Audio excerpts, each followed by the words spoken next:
매일 성경순과 함께하는 말씀 묵상, 요한복음 10장 22절부터 42절 말씀을 함께 묵상합니다.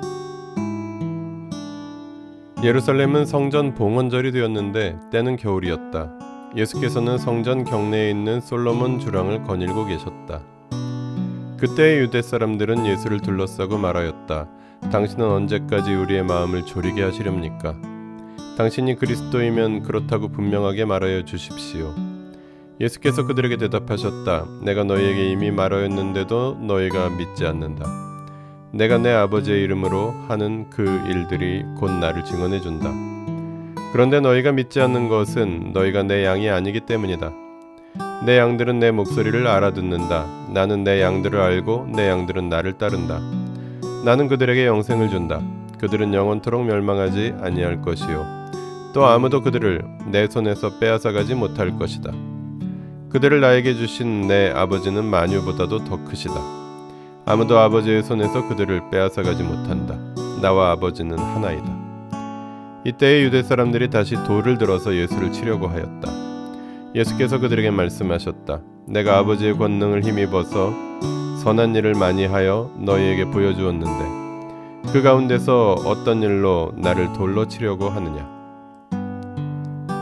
유대 사람들이 대답하였다. 우리가 당신을 돌로 치려고 하는 것은 선한 일을 하였기 때문이 아니라 하나님을 모독하였기 때문이요. 당신은 사람이면서 자기를 하나님이라고 하였소. 예수께서 그들에게 말씀하셨다. 너희 율법에 내가 너희를 신들이라고 하였다 하는 말이 기록되어 있지 않느냐? 하나님의 말씀을 받은 사람들을 하나님께서 신이라고 하셨다. 또 성경은 패하지 못한다. 그런데 아버지께서 거룩하게 하여 세상에 보내신 사람이 자기를 하나님의 아들이라고 한 말을 가지고 너희는 그가 하나님을 모독한다고 하느냐?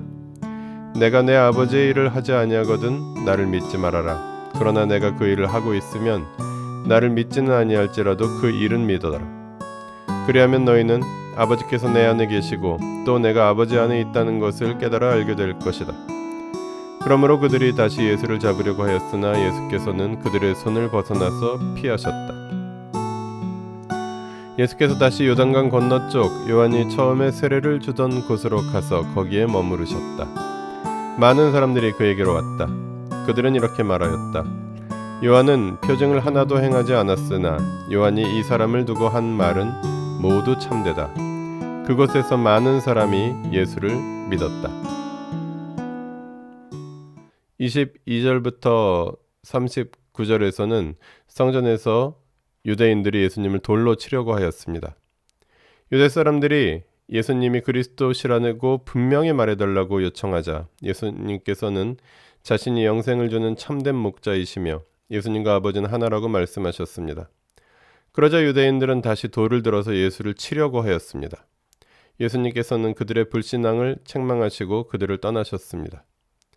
40절부터 42절에서는 요단강 건너편에서 많은 사람들이 예수님을 믿었습니다.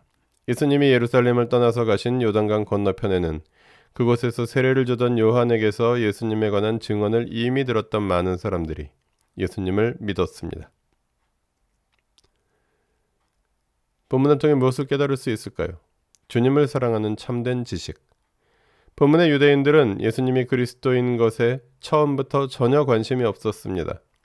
예수님이 스스로 그리스도라 말씀하시는 것을 빌미로 예수님을 죽이려는 계획을 가지고 있었던 것으로 보입니다. 그들의 계획대로 예수님께 돌을 던질 빌미를 잡자 그들은 바로 실행에 옮깁니다. 그들은 성경에 대하여 많은 지식이 있었으나 하나님을 사랑하지도 하나님의 뜻을 깨닫지도 하나님께 순종하지도 하나님의 아들을 믿지도 않는 거짓된 사람들이었습니다. 그들은 주님의 참된 양떼가 아니었습니다. 그들의 많은 지식은 오히려 그들을 죽음으로 인도하는 무가치하고 거짓된 지식일 뿐이었습니다.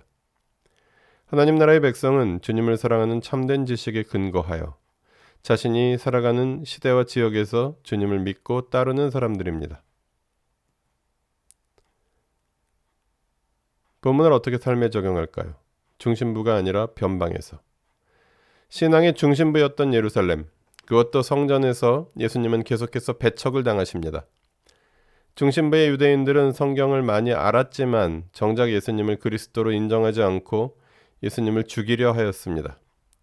그러나 변방의 요단강 건너편에서는 오히려 많은 사람들이 예수님을 믿는 모습이 강한 대조를 보여줍니다. 당시에는 예루살렘의 유대인들이 기득권 집단이 되었다면 오늘날에는 예수를 따른다는 기독교가 세계 여러 나라와 서울의 주류 사회에서 소비되며 기득권 집단의 이익에 이용됩니다. 그러나 아직도 변방에는 성경이 말하는 주 예수 그리스도를 믿는 많은 사람들이 있다고 본문은 이 시대 변방의 우리를 위로하고 격려합니다. 세상의 중심부에서 기득권을 향유하려 하기보다는 세상의 변방에서 진정 복음이 필요한 사람들이 되고 복음이 필요한 사람들과 함께하는 교회로 다시 오실 주님을 기다리며 주님이 행하셨던 선한 일을 하며 주님의 말씀을 따르는 변방의 그리스도인으로 살아가라고 본문을 통해 주님은 말씀하십니다. 기도하시겠습니다. 변방의 그리스도인이 되기를 두려워하지 아니하고 중심부의 기득권자가 되기를 조심하며 세상이 주는 어려움을 두려워하지 아니하고 오직 주님만을 사랑하고 두려워하는 참된 주님의 백성으로 변방의 삶을 기쁘게 살게 하여 주십시오. 우리 주 예수 그리스도의 이름으로 기도합니다. 아멘. 매일 성경 순과 함께하는 말씀 묵상, 오늘의 묵상을 마칩니다. 말씀이 함께하는 하루 보내십시오. 고맙습니다.